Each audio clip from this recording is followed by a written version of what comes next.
Welcome to this episode of Chatting with Staxx. I'm your host, Bill Staxx, and today I got Anthony Firicano from North End Stories. What's up, Anthony? How you doing, Big Billy? What's going on, pal? How's life treating you? Great. Things are great, man. I can't complain. I really can't. Things are. I heard you're up and coming, kid. I heard a lot of good things about you. What's going on with the movie? I heard you filmed a little scene the other day. You're playing a hitman now? Yeah. Shit, really? I don't know. Is that a stretch for you, or do you have any experience? I'm just saying. Nah, I'm not a violent guy. Not at all. You're a lover. I just play one on TV, man. I hear ya. So what's up? There's some good names in the big names in the movie. I'm sure you can't speak about it. I've been in that situation. You're gonna keep your mouth shut on the Jita.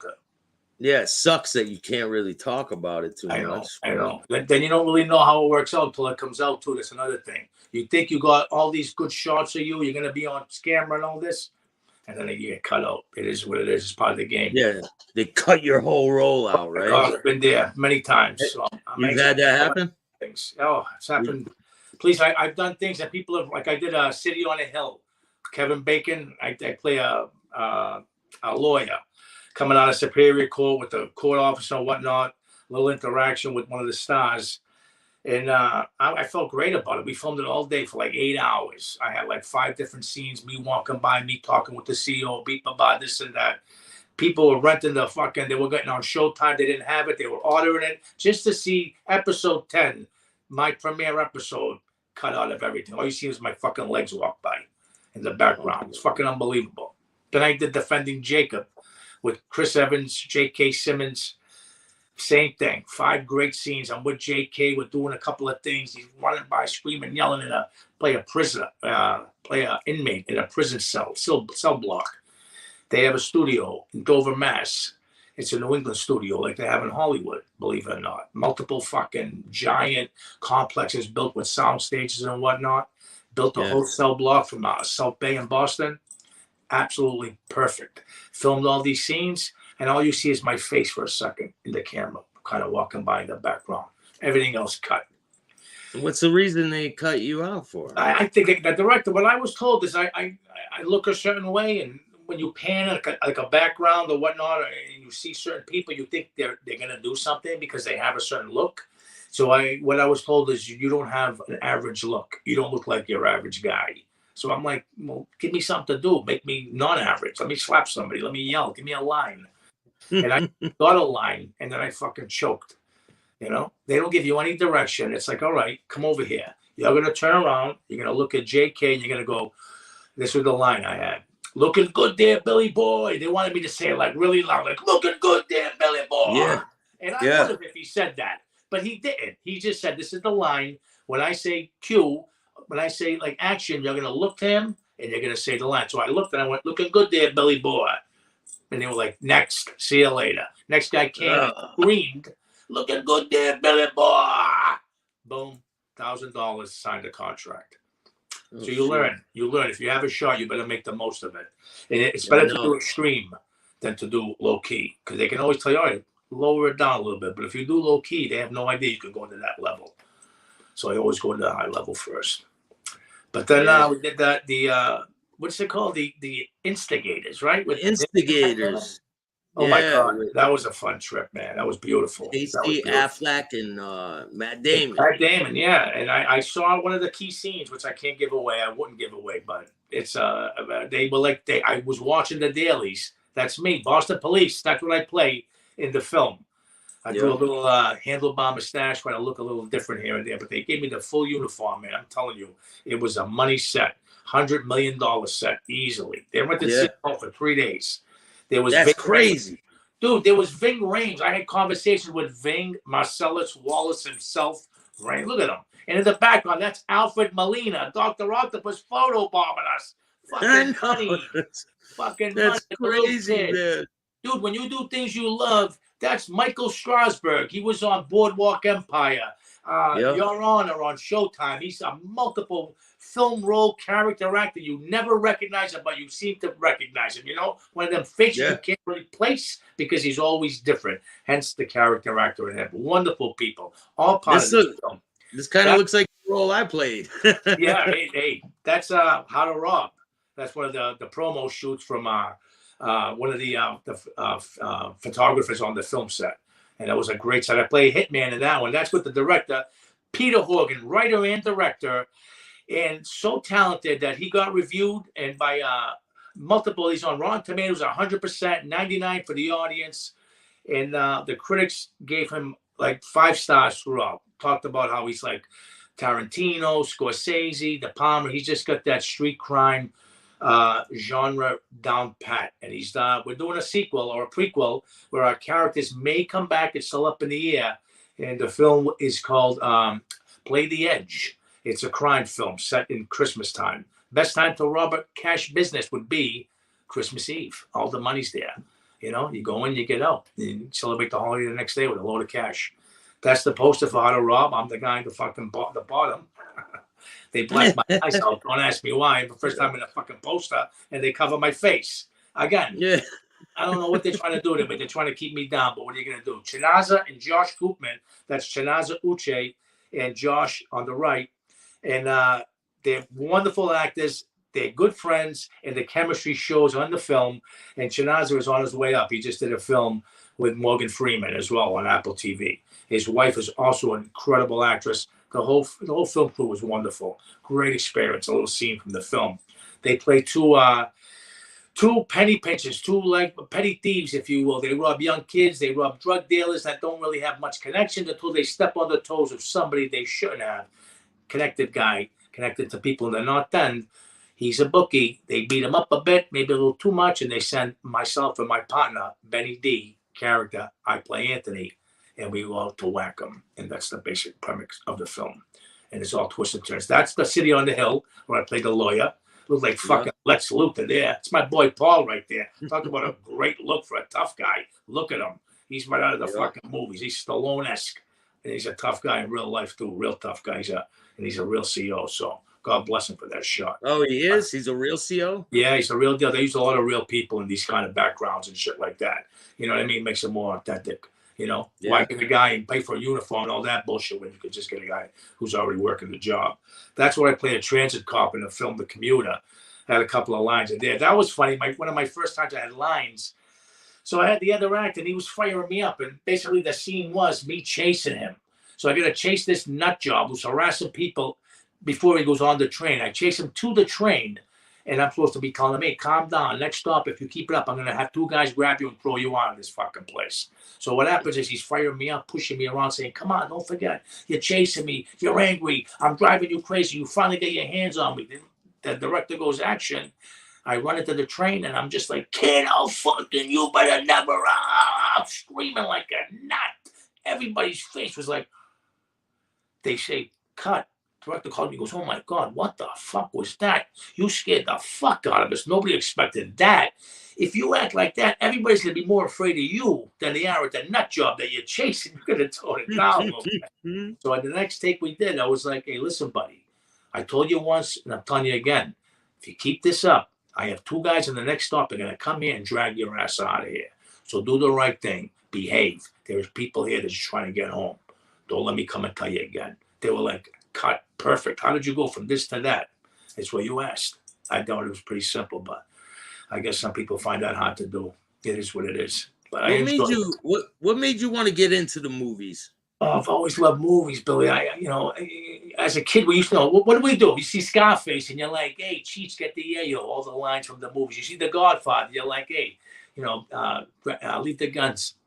Don't forget the gun. No. Yeah, come on, yeah. you act them out. And let me tell you something. I'm a waiter. I was a waiter for a long time. You're an actor as a waiter. You think I want to wait on tables? I got to give people a good time. So, hey, how you doing, everyone? Guys, you become their best friends. Girls, you become like I don't know, like you flirt with them. You know what I'm saying? You sell yourself. Yeah. So you act all the time. Sometimes you got to threaten people. You don't really want to hurt them, but you got to put an act on that you will hurt them to get what you need. Maybe they owe you money. Maybe they fucked you over. So you say, hey, kid, I'll break your head. You better do this. You better do that. Or you better come up with the money. You scare them. You put a little act on. You don't really want to. I mean, you may if you had to, but you don't really want to. You just put the act on. So, watching all these movies, I kept feeling like, I think I could pull that off. I can do lines like that. And I got lucky. I met my friend Peter one day. They said he was a young up and coming writer and director, and he thought I had a little something, so he wrote a small little something for me. Turned out to be a film. And Peter's a hardworking guy, man. He got shit done. He needed money, he got money. He needed actors, he got actors. He needed cameramen, he got cameramen. He got a guy, Michael Hatchanova from New York, during COVID, mind you.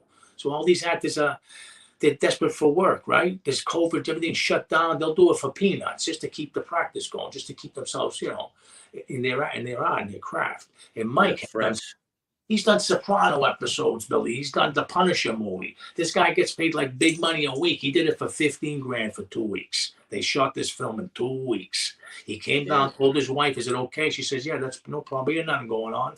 But when you get a director of photography like this, you get his truck full of equipment. You get hundreds of thousands of dollars worth of camera and sound equipment, so it makes your film that much better. You know what I mean? You're not doing it on a phone or a shit camera. You're doing it with a professional who just happens to be out of work because of a crazy scenario like COVID. So all the stars aligned, and the film won 3 awards. IFF Boston. We did another film festival in New Hampshire. We won multiple awards there. Best actor, best film. I mean, we beat out some real Hollywood big-time films, too. I mean, it is a good film. It's a very good film. But the next one, it's going to be fucking golden. Are you ever thinking about starting to do your own films? I tell you, I wrote, and I hate to give this, God, it's not copyrighted, and the idea is probably going to get stolen, but. Just don't tell the idea. You don't got to tell the whole idea. It's the idea is, so look, it's a series, okay? I wrote 5 episodes, and they're great. Some are funny, some are crazy, some are twists and turns. They're all kind of, so it's basically Tales from the Crypt, but only Tales from the Mafia or Tales from La Cosa Nostra. So you have a guy sitting down instead of a crypt keeper. It'll be a guy, like, say, with a cigar, dimly lit, fedora, little cognac, telling stories. You know what I mean? Puffing his cigar, the smokily lit room. It'll be like, let me tell you a story about these 2 guys. This one's called Dimes Are Worth More Than You Think. And then I'll tell the story. I'll tell the story. It'll show the scenes and you'll meet the characters. It'll be a half hour. And at the end, there'll be a surprise ending, And another episode I wrote is my father's such a real nice guy. And it's told by a 14-year-old. So you see the crypt keeper or the mafia guy speaking about the story. And he talks about this young boy who talks about his father. His father's a great guy. And then they show the little kid. And then you hear his voice as he's telling, "Oh, one night my father got a call late at night. His friend needed help with a car. So he said, no problem. And he left right at 3 a.m. to go help his buddy out with that car." And as they show, the father's in the car running the guy over. He's such a great guy. One time, my friend owns a coffee shop. His friend owns a coffee shop. And he called up. He said, "Look, I need some help, Tony. Can you come by? I made a mess of the shop. I got to open it in a couple hours." My father, great guy. Went there, helped them out. And what are they doing? They're moving a fucking body, cleaning the blood. This way, you can open up by 7 in the morning. So it's like things like that where you're laughing at it, Yeah. So I wrote 5 different episodes. I'd like to get that going. I think I'm going to do it for YouTube. You know what I mean? YouTube doesn't have anything like that. They don't have like a television series on YouTube. You know what I mean? That would be cool. That would be cool as hell to do something like that. Something a little different. You know what I mean? It'd be North End Stories presents Mafia Tales or Tales of La Cosa Nostra. I haven't decided exactly what. And I'll be the one telling the story. So that's a great idea I have. But we'll see what happens. The next thing you know, it'll be on the Bill Staxx show. Fucking Tales of La Cosa, you motherfucker. Yeah. Give me 20%. I want my due. I already did it. Let me come see you. I was going to do some reenactments of some of the stories I have, Oh, yeah, Just like, have people playing reenactments of the thing about crazy stories I tell. But the stories I know these people. These are my friends. You know what I mean? I could never give up names. And I mean, I know stories. I can tell you stories. And I've met so many different crazy people. Let's talk about this guy. Oh, yeah. Great guy. He's a good friend of mine. Love him. Vinny Ferrara. Great guy. Did his time. Kept his mouth shut. Whatever he did back in the day, he did. But he paid his price. Never spoke. Never talked about what he did. And he never talked about other people. He did multiple years. And now he's out. Older man now. I see him walking around, give me a hug and a kiss. I don't think he's involved in anything anymore. Them days are over, especially around here and not then. Now he's just, an older man just trying to get on with his life. It is what it is. But when you look at him, you know he's done things. John Monterano, I was a waiter one time in a restaurant. A big guy was, I don't want to mention names, but he got out of jail for 35 years, and people were paying him tribute for something he didn't do. So John was one of the guys that come in there with a little envelope or a little, just a sign of respect. So I waited on him. And I'm waiting on a party at 10. So I got my back to like this little deuce. And I'm like, yeah. And now he grabs me. He says, hey, kid, I turn around and look, and you could see him. I'm like, oh, shit. He was with his attorney, Joe Bolero. And he's like, listen, this is what I want. I wasn't going to say 1 minute I'm with them. I told the other party, I said, 1 second. I'll be butchers in a minute. Let me take care of my friend here. And he got a spicy fish tomato sauce. He wanted a little garlic and oil on the side with angel hair. And he wanted a salad, not a salad in the fridge, a salad made. He wanted roasted red peppers, buffalo mozzarella, little prosciutto, and a balsamic vinegar sauce. And he wanted me to toss it. So I made him a fucking salad like my life depended on, which it probably did. And he fucking loved it. Left me a C note. But, that was my only interaction. Matter of fact, a beautiful blonde. He loved blondes. My friend told me, he said, you always lie. You always had a thing about blondes, young blondes. He sent her in and gave me another $100 late night. She said, what's that kid? He said he was that good. He gave me another $100. So it was pretty cool. That's awesome. I also met Frank Salemi, Cadillac Salemi, and his brother Jack. That's my father, Gunga Den, legend. He did a few things with the Angelos here in the North End. What was he in prison for? He doesn't talk about it, man. They were divorced when I was young. I know he did some booking. He got pinched for that. He's gotten pinched for a few other things. You know what I mean? Associations, whatever you want to call it. I mean, this was before my time. Don't forget, I was born in '68. So he was like running the streets in the late 60s, early 70s. I was just a kid back then. I just started to hear things later on as I saw like paper reports or newspaper clips and shit like that. And I heard his name thrown around. He was always known as a very tough man with his hands. He wasn't a guy like this. He was a guy like that.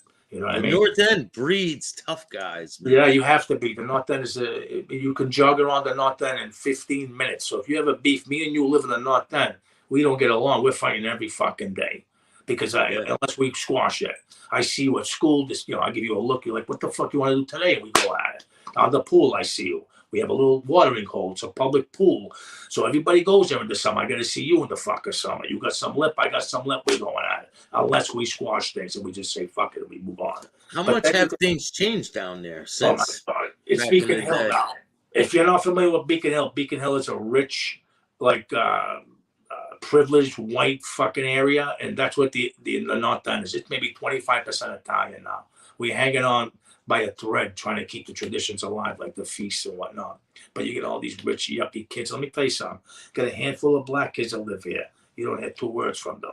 So all you fucking racist pieces of shit out there, it ain't about the color of your skin. It's about fucking how you grew up and what you think of yourself. A lot of people are privileged. They have their parents paying for the rent down here. They shit all over the neighborhood.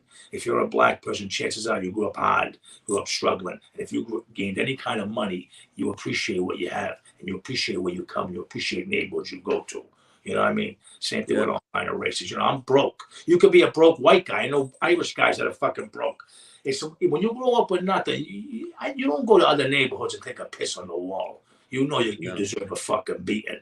You wouldn't, you know what I mean? You don't allow it in your neighborhood, so you don't do it in someone else's. It's just common courtesy, man. But around here, forget about these white kids. These kids that have this, they got none of this. I don't know what else to say about that, but it drives me fucking crazy because it's just how it is nowadays, man. So who's this old man? That's Gennaro Angulo. Yeah. He was on Prince Street, right down the street from where I'm at. I actually went into his club. He still has the family crest up there. He's passed away now. They're all gone. But that was during the whole Whitey Bulger era in the late 80s when I guess he was informant to his friend John Conley, and they were putting up all the Italians, getting them all. They say, well, he was a rat. He wasn't a rat. Well, he was a rat. He was ratting not on him, but unless you talk to like Kevin Weeks, and he had something to say about that. I'm sure he'll say, no, he ratted him out too, and a few other guys. But the bottom line is he was putting away all Italians so he could have like carte blanche to do whatever he wanted in the city of Boston. You know what I mean? So he was in the cahoots with the feds. It's another thing. I don't even want to get into like politics because the president's like the Don. You got the vice president is the underboss. You got the fucking senators like the consigliere. You get all the fucking Insane. all the governors are all like the fucking what do you call it, the capos. You get all the fucking mayors that are all like the made men, and then you get all the fucking everyone else underneath them and all the Associates. right. Now what do? You pay juice. You want to buy a pack of cigarettes, 7% tax. Pay me. You want to live here? Pay me. You want property tax? You buy a car? Pay me. Everything you do. You want to buy food? You pay me. Taxes. You pay the government for everything you work. You want a job? You pay me. State and federal. It's the same thing. Come on. And now they're letting all these illegal aliens into the country and giving them $10,000 on a card. Unbelievable. Billy, you know something? I can barely pay my rent. Like, did they give a fuck about me? My mother came in from Sicily, escaped the war in 1945. 6 years old, never went back because it was a horror show for her. You know, she was running to like shelters. They were getting food rations. They were bombing. She said, "Me, I'm so fucking stupid." I'm like, well, what do you mean? Like the Germans, like, and not thinking. She's like, "No, you fucking idiot." Mussolini was with them, and half of Italy was like, "Let's get the fuck away from this nut job," and we had to escape. Yeah. And once the war was over, we were greenlit to get out of there. We came right to America, and she never come back. You know, it is what it is. They don't help their own people, man. They're destroying this country. Yeah, you think about what the mafia really stands for. I mean, really, from Sicily is where it originated. Well, why Sicily? Because before you hit Italy, you got to conquer Sicily. So Sicily took the brunt of the damage. You know what I'm saying? Their women were raped. Their food was stolen. So at some point between all the, don't forget when Rome went down in the 800s, 800 like AD. Rome might have ended, like Hannibal took it over. Spanish took it over. Fucking everyone took it over. So they never thought it would fall either. No, I mean, everything falls. Everything. Nobody is all powerful, and greed and power corrupts. In the end, and it'll take you down. But the bottom line is, how was Boston with the illegal aliens up there? Have they brought them? I don't see much of it. It's not my, unless you're into it. I mean, I look, every time I go in a restaurant, I'm sure there's illegal aliens. I mean, it is what it is. New York City, you can't even walk down the street. No, it's not like that. No, it's not crazy. Yeah, I've heard. It's not like that. I mean, and don't forget, the North End is still, even though it's not what it was, it's still kind of secluded. You've been here. It's a kind of a world of its own. Downtown Boston and the North End are totally separate, even though it's a 5-minute walk. You know what I mean? You go downtown Boston, you see something totally different than you see 5 minutes away into the North End, right? I mean, there's still a little bit of kind of protection, if you will, but it's more like protection because people with money live here now. And, the cops protect people with money, not the people without. Believe me, I know from we don't want to get into that story, but I know from firsthand. But Pinchulo. I can't pronounce that. I can't even see it. I'm so fucking blind. Fanciullo. Unless he's speaking Italian. Because I can't even. That's a tough one, man. He may have made that name up. I don't know if I believe him. Right up. Kevin, what's up, man? James, how are you? Ultra testosterone. What's good? Frankie, Emerald, Jonathan, Bruno, the Bronx, Mickey, what's going on? Thanks for joining us tonight. We're going over some of who these people are. Yeah, that's Cadillac back in the day. Salami right in the middle, right there. That's before he made that run to take over. He turned into a rat too, didn't he? Everybody opens their mouth today. It's not like back in the day. Back in the early days, it only happened. It was very rare, very, very rare. You know what I mean? Started with this guy. Talk about rats. He's the biggest. They talk about this guy, that guy, but this guy, Joe Barboza, is the biggest rat scumbag. Because not only was he a rat, he ratted on the wrong people because he wanted to punish people because they wouldn't make him a made man. So there were like 4 guys that had nothing to do with. 2 guys had nothing to do with nothing, and 2 guys were just young associates. Really not big time guys. And he crazy. He put 4 of them away for 35 years over this kid, Teddy Deegan, that he whacked, killed in Chelsea, and he said they did it. And they didn't give a fuck, the FBI. They didn't care. They knew he was full of shit. This guy was the biggest piece of shit, hitman, scumbag, violent motherfucker. But they wanted these 4 guys away because of whatever thoughts they had about them.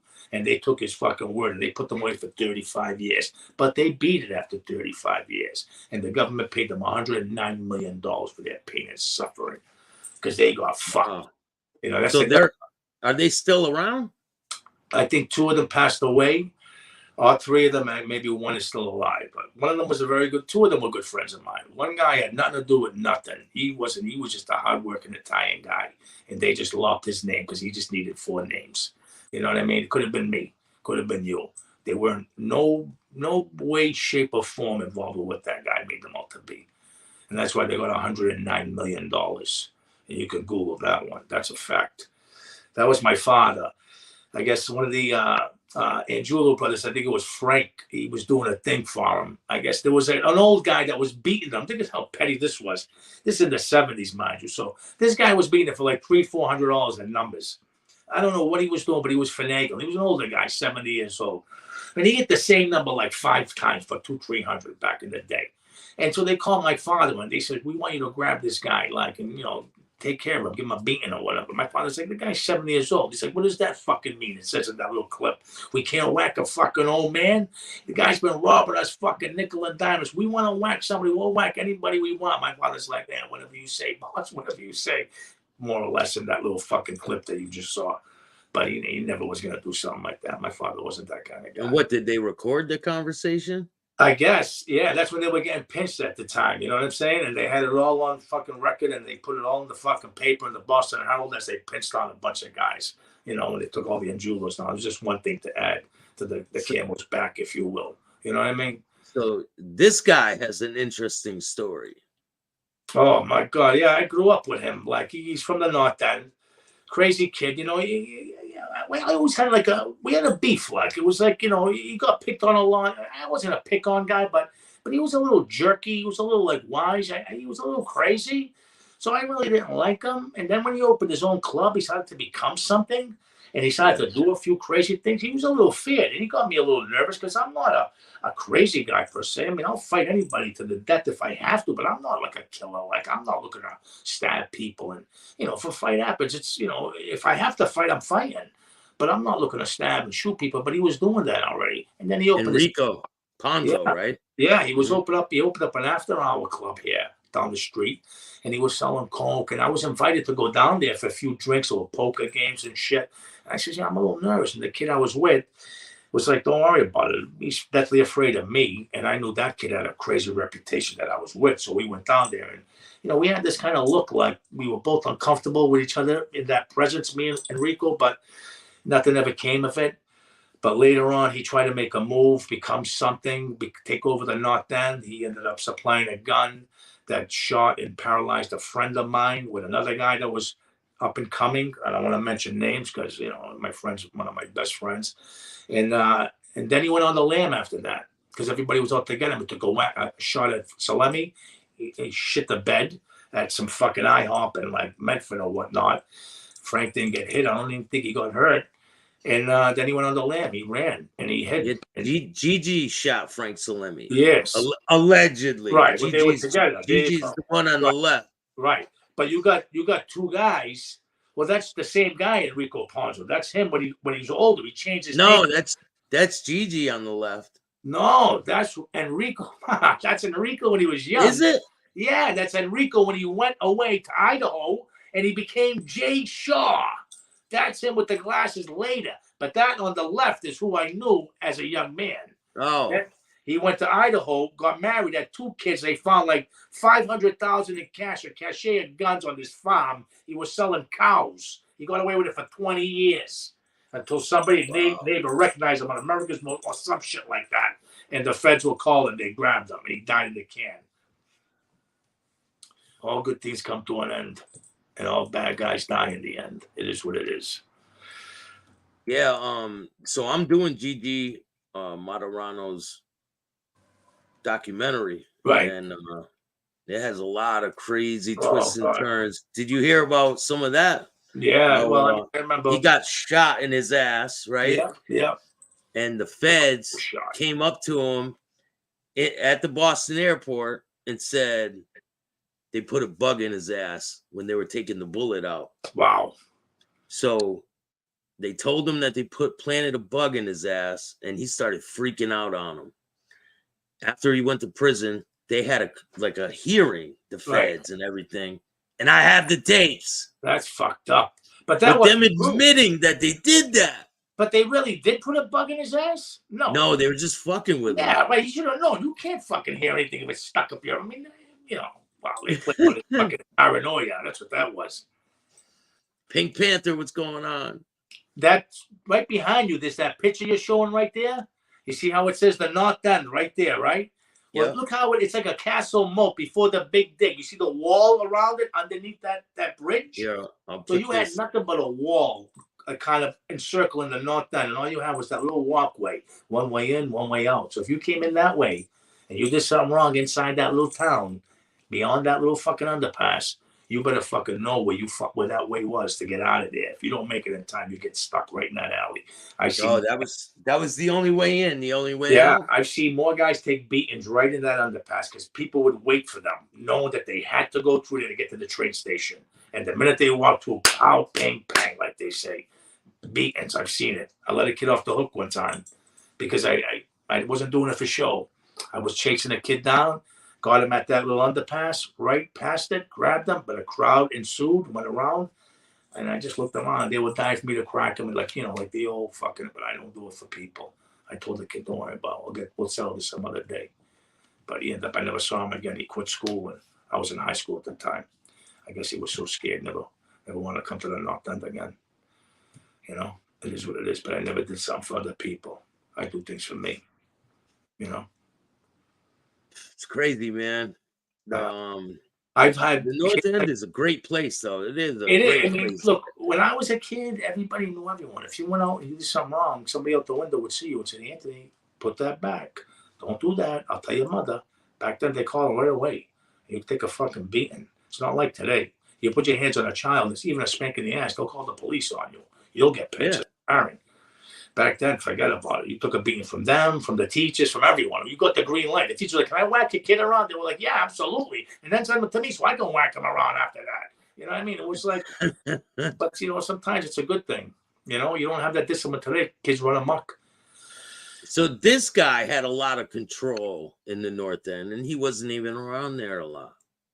Oh my God! Well, so now you know how it works, right? It's a conglomerate business. You got New York passes down word to who? Connecticut, Patriarcha. He passes word to the Boston crew, who's led by the Angelos. So when the Angelos have a problem, they get permission from Patriarcha. Patriarcha has a problem, he gets a permission from, say, John Gotti at the time. You know what I'm saying? And on and on. That's how it goes. And then it all distributes really down the East Coast when you think about it, right? I'm thinking the East Coast. Why? Because that's all the waterways, all the ports and whatnot that deliver goods where they can finagle all kinds of scams and whatnot. You know, you're talking about all the way down to Tropicana in Florida, I believe. Santo Tropicano, I think, was one of the guys who ran it down. Santo Traficante. Right. There you go. I'm sorry. Profits for life. What's good? How are you? Mine's a little fucked up. But yeah, all the way down Pittsburgh, you know what I mean? Jersey, Pittsburgh, Philly, you know what I mean? Philly answered to New York as well, you know. And then you had Chicago, which kind of a separate entity. They have their own thing, the outfit, right? Frank Collada, you mention it all the time. He is the original gangster podcaster. Absolutely. 100%. Yeah, I never seen anything like that until he started to talk. You know what I mean? I caught him. And all these other guys think they invented it, right? They think they invented it. Was definitely Collada, man. Coffee with Collada. You could see it's done 5 years ago. It was so rough, just him talking. It was great. You know? Yeah. But he was a great one, even though he opened his mouth too. But don't forget, look, here's a guy that Spilotro was gonna fucking whack, caught on tape, saying he's gonna kill him. Why? Because Nicky was out in fucking Vegas running amok like in Casino where Pesci played his character. He was all over the place whacking people for everything. So back in Chicago, they were like, what the fuck's going on up there? People are getting killed left, right. You're digging more fucking holes than a fucking Swiss cheese factory. What the fuck? And he was like, it's not me, it's the kid. He was blaming Frank because he took the heat off of him. They were like, well, you know what you're gonna do. He goes, I gotta do what I gotta do. I'll take care of it. And that was on tape. So Frank was like, wow, this guy, I love this guy. I did anything for this guy. We were friends since we were kids. And Frank was like, I got no choice. They look, if I stay in the street, they kill me. And, you know, what am I going to do? I got to turn state's evidence. You know what I mean? And then Nicky got whacked later on in a house, not like in the movie, in a house. With his brother, with his brother in the basement. Yeah, supposedly they held his brother while Nicky had to watch as they beat and killed him in front of him, and then they did Nicky, and then they took him out for a ride and had the hole already pre-dug, but it was only like a short, shallow grave. They didn't cover it up well. The guy was fucking walking his dog, seen the fucking mess, and 3 days later they found the bodies. You know what I mean? I got a video of the wives talking about the last time Oh. they saw their husband. And then the guys who killed them got whacked because they let it open. All the heat that came on after they found them bodies, the guys who did that, they were like, "What the fuck can you leave them like that? You should have, buried them deeper, farther, or whatever to be found." Like in the There was a rumor that one of the bosses was there, that Ayupa was there. Yeah, it might have been. I mean, that's beyond my time. And and don't forget, look, bullshit is a two-way street. We talked about, right? You hear bullshit like from some of these guys, but then again, maybe it's not, because the papers are bullshit too. I don't give a fuck what you read. I've been in the papers. Total bullshit. Total fabrication. Even if you see it in the paper, look, it's the media and the government are in kind of cahoots. There's certain things that the media isn't allowed to let go. The government will nip that shit in the bud. You know what I mean? If they talk about intelligence or things that you can't just give out information. The government will what's the word I'm looking for? Will censor you in a sense. You know what I mean? And if they want you to give out false information, they'll allow you to. You know what I mean? That guy's killed. Like, for instance, what was Sammy Gravano talks about that prosecutor? I forget her name, and she gave out the guy was ratting them out for years. I forget his name, who he was, but he was ratting them out, and he got pinched with Gotti and somebody else. I think Frankie Lucasio. They're in the courtroom. And the woman, the prosecutor, says about, "Who was your informant?" And she says, "That's my informant right there." While he was sitting right next to them two. And they it was you know the story though, right? Yeah. He was killed in front of coming out of his house a couple of weeks later. Yeah. He basically gave him a death sentence by. He was an American Indian guy. Yes, and he couldn't get. He did a lot of work, but he got caught with drugs, I believe, and he decided to become an informant. But long story short, when they were done with him, when he won't cooperate, like they put his name out there so that they could whack, and they whacked him. So they basically couldn't pull the trigger themselves. You know what I mean? What are your thoughts on?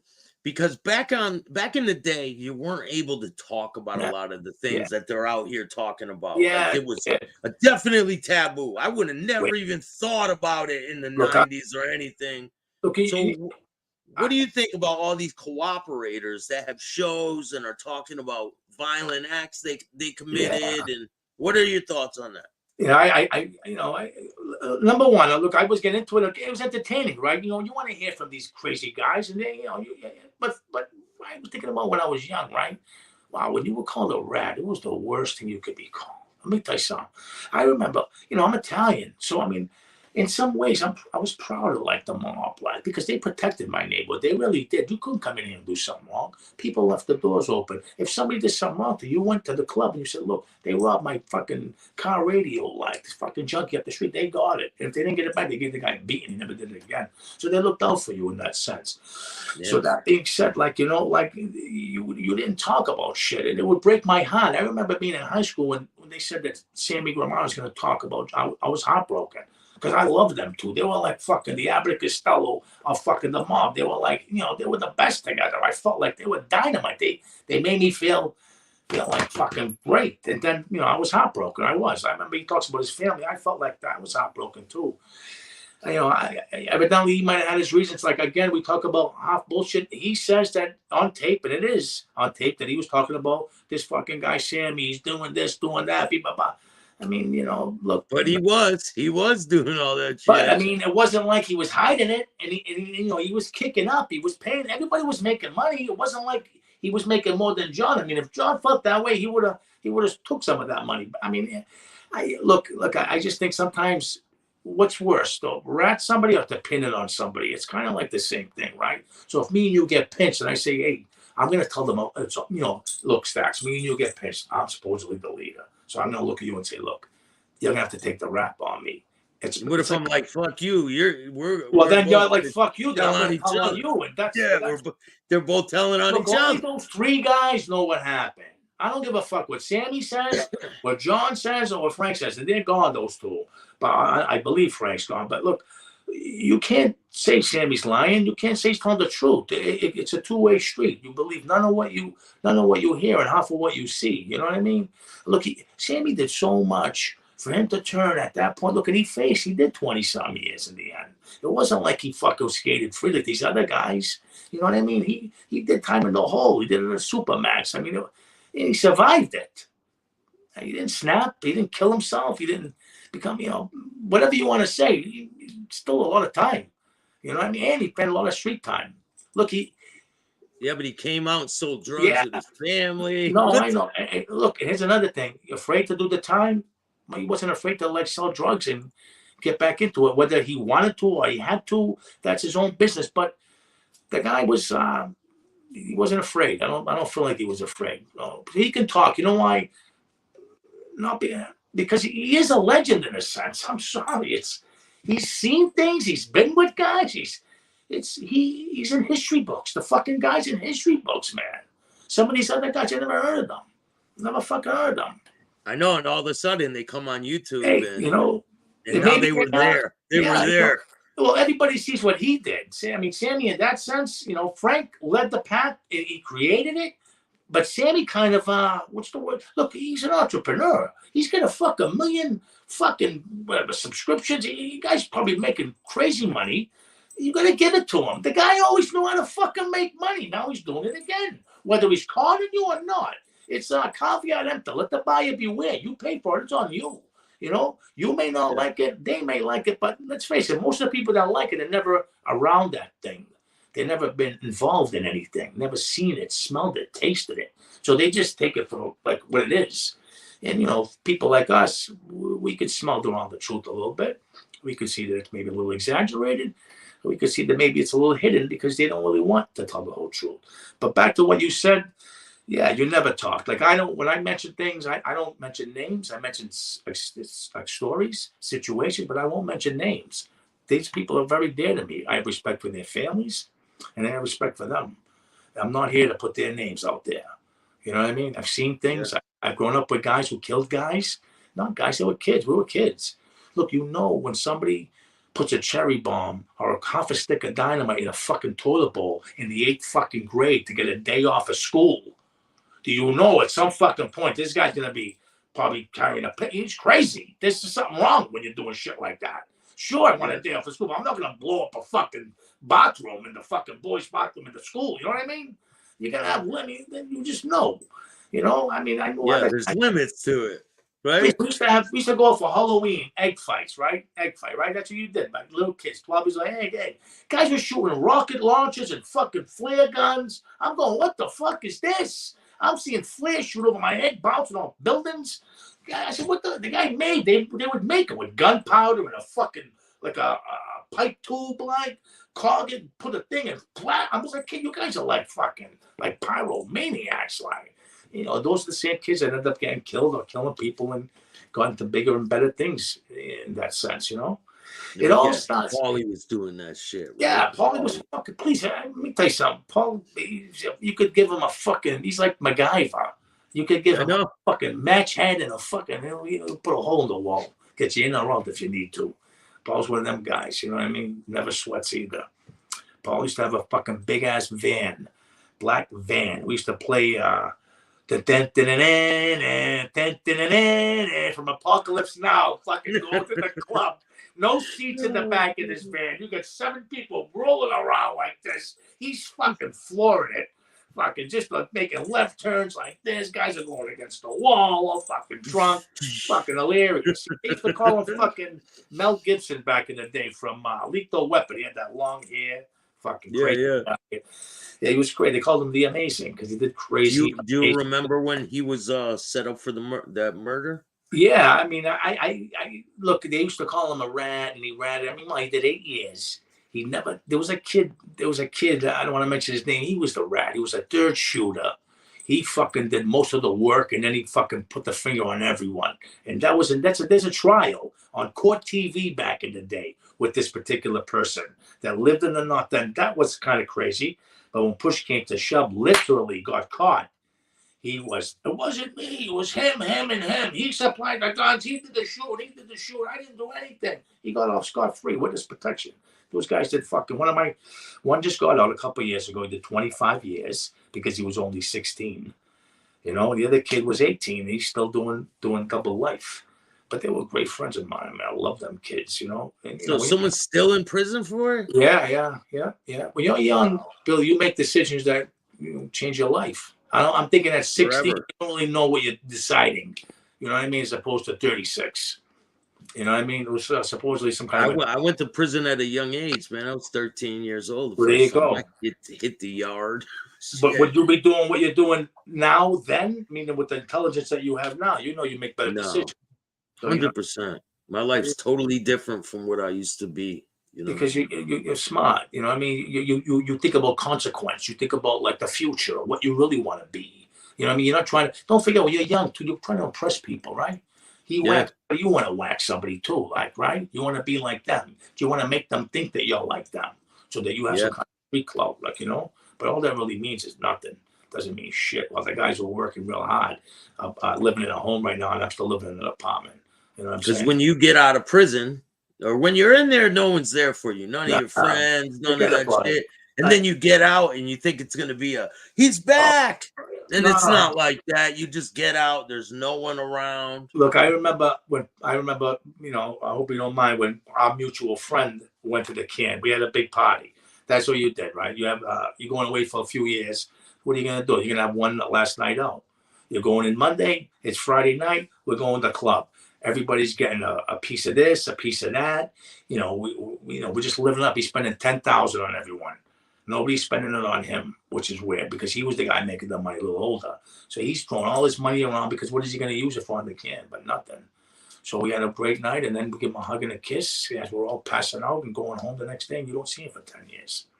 You know, now he's out now, and he's struggling. You know what I'm saying? Like you said, people never gave him money, but it wasn't that situation for him. But you know, when you do time, even the guys that you did time for, fuck you. But then society fucks you because you can't get a fucking job, and nobody believes that you're fucking clean, and nobody believes that you're trying to do the right thing because you had the thing on your record. You know what I mean? The first thing they look at is fuck you. Like, you know, you can't catch a break. Yeah. There's no, you know, I feel bad. Guys in the can, there's certain guys that end up getting educated and whatnot and try their best, but then they come on, they still get fucked. I mean, you know, it is what it is. Sometimes you go to the can, I'm thinking 90% of the time you come out worse. You're going to survive. The can is the jungle. And if you ain't a fucking one of the predators in that can, then you're going to be a fucking prey. So I keep hearing that the feds is a terrible place right now. Please, like, yeah. It used to be, everyone used to say the feds is cushy and it's not that bad, but now like all these lower run people are going there. Billy, and if they want you dead, they'll put you in a fucking regular facility like they do if they want Whitey missing. Why do they want Whitey dead? Why would the government want? Yeah, the Italians or whatever did it. Or whatever, because payback, that's what the eyes mean. See no evil with the mouth, speak no evil when they did all that to him. That's a message. But really, he was handed by the government, by the feds or whatnot. Why? Because he had so much information about all the corruption in the federal fucking FBI. You know what I mean? They didn't want it to come out. They had to get this. The minute they got him, with the fucking boom, dead. He was dead quick, man. Yeah, it was perfectly set up. Here he is. Go get him. You got 15 minutes. Boom. We'll come in and go, oh my God. And he's gone. And nobody will ever know what he knew. You know what I mean? So, now the alleged killer. Have you ever met the alleged killer? No. I've heard stories. You know, it was, you know, the guy was, I know a guy in the cell across from him. I think he was watching the whole fucking thing. I think I heard it on your show. You know, I went in, boom, boom, boom, boom, boom. They hit him with a fucking towel full of fucking whatever batteries, cracked them up good, and just gouged them. And just fucking finished them off. Terrible way to go. But hey, you live by the sword, you die by the sword. And you live by a few swords. I mean, he killed women, kids, fucking raped. I mean, you know, the people in Boston, what are their thoughts on Whitey? How do they feel about Whitey? I mean, don't forget, I'm Italian, and we were in the North End. He decimated what we had. So I don't like him very much. I mean, and then you think about the Irish kids, like, please insult you. Like, they didn't like him very much because he wasn't like a fucking hero. They pursued, please. He was a scary. He was choking women with his bare hands, relishing the look in their eyes that they died. Like, that's fucked up, man. I mean, you got to kill somebody for a reason that you have to. You want to do it quick and kind of like, kind of pretend like you didn't even do it. But to have to enjoy it, then there's something wrong with you. You know what I mean? There's something really wrong. And then he was burying them on the beach. Oh, everywhere. I mean, it was just. Do you know he's not even buried in Boston? Well, I don't think they want him to. They probably would have dug his grave up. Fucking, you know what I mean? Don't forget. Look, he fucked a lot of guys over too.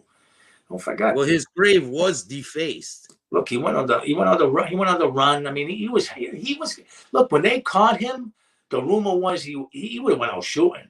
He wasn't gonna go to the camp, but they got him luckily because of his wife. I guess his girl had a cat, and one of the neighbors liked cats, and there was this cat thing going on. And then the neighbor seen him on America's Most Wanted. She called the feds, and they said, "Do us a favor, call the wife, tell her to come down to I think they had a laundromat underneath the apartment complex." She went down, and then they had her call him and say, "Can you come down here for a minute?" He came down in his pajamas, thinking nothing was going on, and they were all there. And he was like, "You motherfuckers!" And they said, "Get on your knees." He said, "Fuck you! I ain't going on my knees with no one." That was the story I heard. And then they just took him in. But if they went in that house and he knew they were coming, he had a cache of weapons. He wasn't going to can. He knew he was dying in the can, so might as well die in his apartment. You know what I mean? Yeah, there's his grave, defaced. There you go. I mean, it is what it is. You know what I'm saying? You talk about rats. It's one thing. This guy ratted and lied about it. You know what I mean? He ratted and hid. You know what I mean? It's almost worse. At least we know. How could he get away that long though? Because they knew. They didn't want him to be fucked. Yeah, they knew. They knew he got the call. How do you think he got away? He got the call 2 weeks before when the indictment was coming down. He got the call. Conley called him up. He said, "Well, guess what, pal? Time to go. Everything prepared? Yeah, I'm gone. See you later." And then he would call his Billy a few times for the couple of years, and then after that, he just kind of disappeared. But again, he's smart. You know what I mean? He was smart. Don, what's going on? Otto, how are you? James, what's good? He got away with it for fucking how long? God forbid, for fucking 18 years, whatever it was. Eric, what's good? Don't forget North End Stories. So North End Stories. North End Stories. Go check out North End Stories. Don't forget, I'm one of the first guys too. This was a 5-year. I know. During COVID, it just kind of spurred a moment. Walking by, going, "Fuck this! I'm losing my mind." It's COVID. Everybody's locked up. I walked by the cemetery, put the phone to it, and episode 1. Talk about shit we did in the cemetery, and it became bigger and better. Talked about my father on one episode, Gunga Den, the legend himself. Good stuff. And then we did the premiere, How to Rob, and IFF Boston on the show as well. North End Stories, the premiere, How to Rob. That's all. Matter of fact, I'm dropping his link in the chat. I'll leave. Yeah, it's a little different now. It's not like a podcast per se. I mean, I interview at certain locations. I show the neighborhood. I show wherever. If I talk about a story, I show you where it happened. You know what I mean? If you watch the show, you'll know the North End. The North End is this big. So I walk around, and there's a walk around episode with restaurants or whatnot, certain things I might have seen, things I've done, just regular, my whole family growing up. It became like a legacy thing, and then it just kind of branched out into something else. But we put a lot of work into it. It's not like something we can just throw up. We got to film it, edit it, script it. We try to do it on the fly, but we do put thoughts and whatnot, what we want to have the theme of the show. And then we have to go in certain places, restaurants. I have carte blanche in the North End. I'm 55 years here. I can walk into any That's restaurant. awesome, man. Guess what, everyone? We're going to do an episode, and you can't do anything about it. And they start laughing, "You motherfucker." And I guess we're going to do it. I did it at Modern Page Street, the place that was recently shot. It was recently shot. Well, the kid, there was, again, 2 North End guys going at it, both friends of mine. And the story has it all wrong, and the newspapers, the courts have it all wrong. And the kid was getting too much pressure. They were putting pressure from the court, pressure from the other kid. There was a lot of lies being told back and forth. And the kid lost his mind for a minute, and he took a shot at this kid. But he wasn't in the frame of mind of hurting him. He took one shot, and the kid ran to the street and took off. If he really wanted to, he would have chased him down and finished him. He was just angry and kind of probably a little drunk and just lost his mind. But that's what pressure you'll get from when people are telling lies, when you're dealing with court cases and people are just trying to fucking put their finger on you. Pressure can make people crack. You know what I mean? Otto says, everyone says that they're Italian. No disrespect intended. Would any of them party Italiano? Me, I'm not Italian. I'm 100% Siciliano. So you can trace my family's roots from Palermo and Siragusa, both in Sicily. My mother was from Siragusa. My father was from Palermo. I'm half Italian. The good half. My father was full Italian. And what was your mom? All kinds of things. Yeah. She was a mix. German, French, German. Nothing wrong with that. There's your loving qualities with your Frenchness. You know what I'm saying? A whole bunch of shit. Nothing wrong with that. Worldly woman. You know I love who I am. I'm not ashamed of who I am at all. Why would you be? Why would you be? We all are. You know, some of these people, they want to be certain things that they're not. They want to. Some of them want to be Italian. They're not Italian. Albanian. On St. Patty's Day, they want to be Irish. It's fucking weird. I might be guilty of that one once in a while with a few of these in me. But the bottom line is, it's an entertainment business. That's what YouTube is, right? You watch it. Why? Because you want news? No, you want to be entertained. News is entertaining, right? So, you know, some of these guys are on there. Maybe they're full of shit. Maybe they're not. It's not for me to say. They're entertainment. That's what it is. You know, when I watch a TV show like Jerry Seinfeld, I'm not saying, oh, this is real life. No, it's a fucking full of shit story and this and that. And so when I watch some of these guys, I think the same thing. It's very entertaining. You know what I mean? So who am I to question them? I know it's not my job. I leave that up to guys like you. You're the fucking reporter.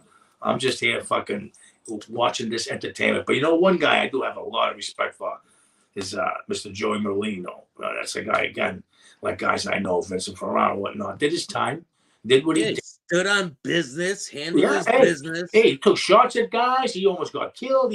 Whatever he did in the past, and he did it. You know what he did too? Respect like Gotti used to do. When I was a kid, I used to see the fireworks with John Gotti outside the club for 4th of July. The turkeys he gave out, the Christmas presents. I love shit like that. That was what neighborhood guys did. Joey did the same thing back then when he was doing things. And today he's not doing anything. He's using his own fucking money. He's still doing it. He's still looking out for his neighborhood. He's still looking out for veterans of people that are in the camp that get fucked. And look, he says what he wants to say about rats. So these people that he calls rats, and he should say it. I think he did some time for some of these people open their mouths on him, or tried to give him time with some of these people that open their mouths on him. He has every fucking right to be angry, and whatever you want to call it. I mean, it is what it is. You know, it is what it is. But that's a guy I'd like to sit and have a conversation, not about anything, just to meet him because he's a stand-up guy. He's probably the last one left. So, well, all the rats thought that he was going to go on their shows, and because they wanted, you know, they're living in they're living in a world that they're accepted by mom and dads around the world that have nothing to do with crime. You know, a real guy like that. I mean, they should have left alone. Well, you can't invite a guy. What's he going to go on there and say? Huh? What's he going to say to you? Yeah, you open your mouth. How could you expect that? You're living in a fantasy world, you know? And I really mean that. Crazy. You know, you got Michael Franchise, you know, God bless him, changed his life in that. But the bottom line is he testified. Like, what's the big deal? Just admit it and end it. Move on. Nobody gives a fuck whether you did or did, but he keeps, I didn't get anyone in trouble, and I did. It's like you're fighting, like, let the tooth come out and the pain will go away. You know, I mean, enough's enough. Like, but, you know, I have respect for all these guys. It's not my job to tear them up. I know what I don't. I'll take care of it. You know, I have no problem. Look, I got no problem. Not my thing. Not my thing. I know what I did. I know what I didn't do. And it's nobody's business but my own. Like, it's really not. I got no problem doing stuff like this.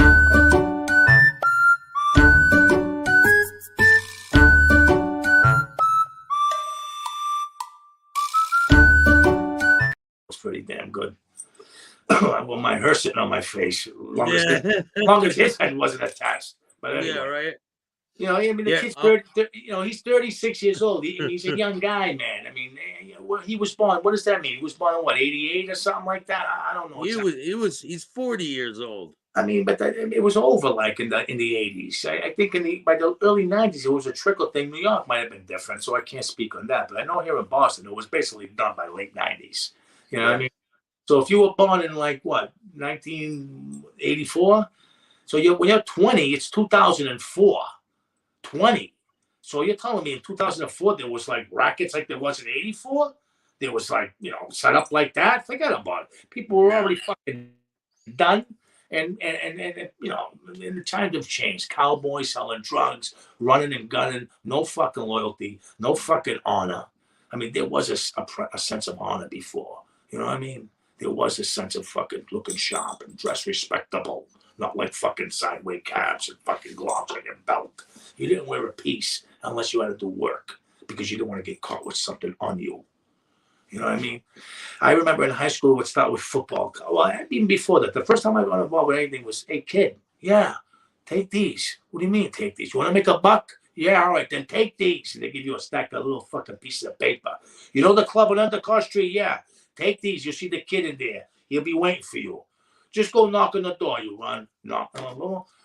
And you get the thing, yeah, and they give me another $1. So you make $2. And what they were with the daily numbers in the 70s, right? So you have all these greasers around here, these old ladies. They can't make it to like the number games or go uptown. They didn't have them everywhere. It wasn't like every convenience store had a computer. You had to go to certain places. And then they got taxed on them, right, Billy? So you lose half your money. So in the North End, if you hit that daily number that you watched, the same number that you watched on TV, so you know they weren't robbing you, 369, you're the only way to go, I hit. And you go to the fucking club the next day and you get your 300 in cash. You know what I mean? You don't have to go to the fucking downtown cash. They do numbers still in prison.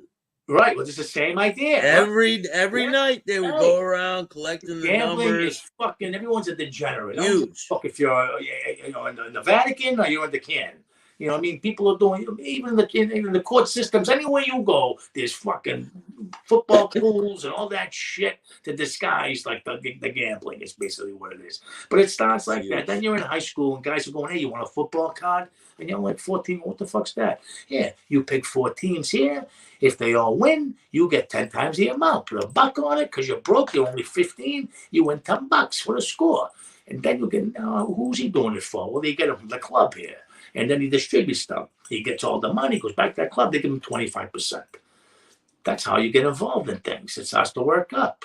Next thing you know, they don't do that type of shit anymore. No, there was a lot of money to be made with that stuff. If you get like 500 football cards and you go into North End for fucking 6 days before the Sunday football starts, and you make $5 here, $10 for each card, so you go back there with like 5,000-6,000 in fucking 1985, and you got everyone playing them, and maybe a handful of guys hit.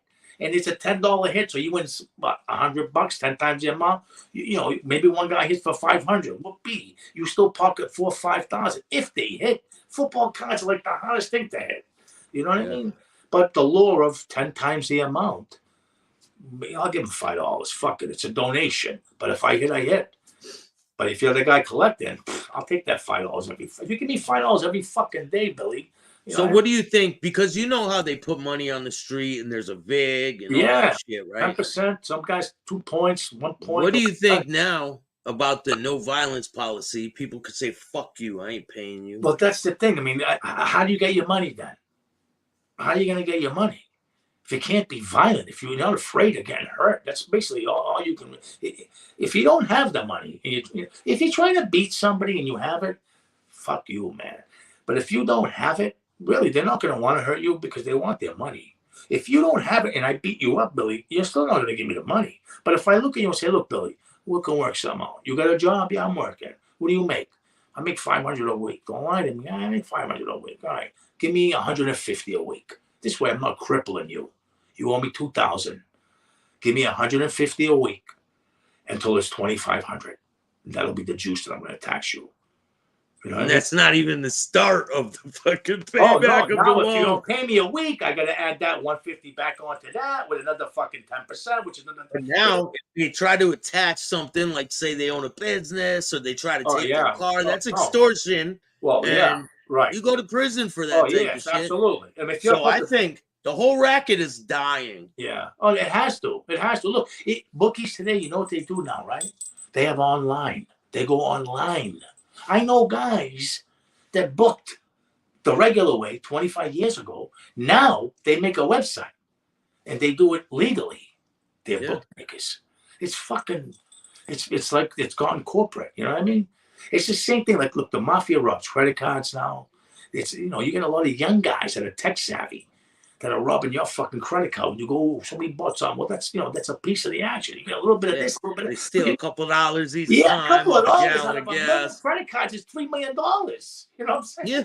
And you don't even how many times have you noticed your bank account? Geez, I think I'm missing like $3. It seems like I'm off a couple. I always catch it. But it's happened to me where they nickel and dime me a few dollars here. I don't really notice it because I got 500 now. I have, you know, whatever.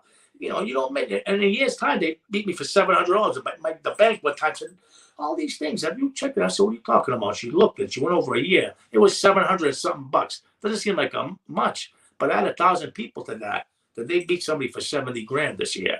You know what I mean? Little bits here and there. Things that when you're smart, when you walk into if you walk into a fucking place and you see all this still, and you just take a little, no one noticed that little bit is missing. And you go back and take a little more. Next thing you know, over the course of a year, everything they had in that house is in yours now. And they never even noticed it because every little piece you took, they just couldn't figure it out. Where the hell did that go? Where did I misplace this? Next thing you know, I see that in the restaurant business. What's good, Roger? How are you? Otto says that's why the Nindragata has changed the whole game. It's all over. Making the real money. It's all over now, baby. All over now. Billy, I hate to cut this off, man. I got a special treat for you before we go. Right, I'm going to play a preview of Mr. Robert Miano that I acted with in this up-and-coming movie. I interviewed him, and here's a little preview. When I was on the set, and there I'm waiting to do my scene with Pacino and Johnny Depp, and that was, that was exciting. That was exciting. It was, that was something. That was really something. To work with Al, that was something. Yeah. After that, I got a lot coming. A long interview with him. It's incredible, and a lot more to come. Make sure you subscribe to North End Stories with Anthony Firicano. And don't forget, with director Dante D'Amore and writer has written a pilot for a series called Deception. It's like a boardwalk empire. I play Sal Capo Regime. Hopefully, we're filming this summer. And I know he needs some actors for upcoming episodes, and so I'm going to keep you in mind, Billy. Yeah, definitely. Get a good look. You got a good look. You make a nice little fire hydrant, if you know what I mean. Thank you, man. You know what I'm saying? Appreciate it. I love you, brother. Thank you, man. I appreciate definitely, it. Man. And everybody that watched, I appreciate having you all, and hopefully you check out my movie, How to Rob, Apple TV, Tubi for free, all that shit. Amazon Prime, if you remember it, for free, and North End Stories. Check it out. Just Life in the North End. Billy Staxx, you're the man. Appreciate you, man. Hopefully we'll see each other soon in real life. If you like this content, hit the like button, subscribe, hit the notification bell so you can get my videos every time they drop. And if you don't like this content, too fucking bad. Start your own podcast. Peace. Thanks, man. Later, Billy. Thank you.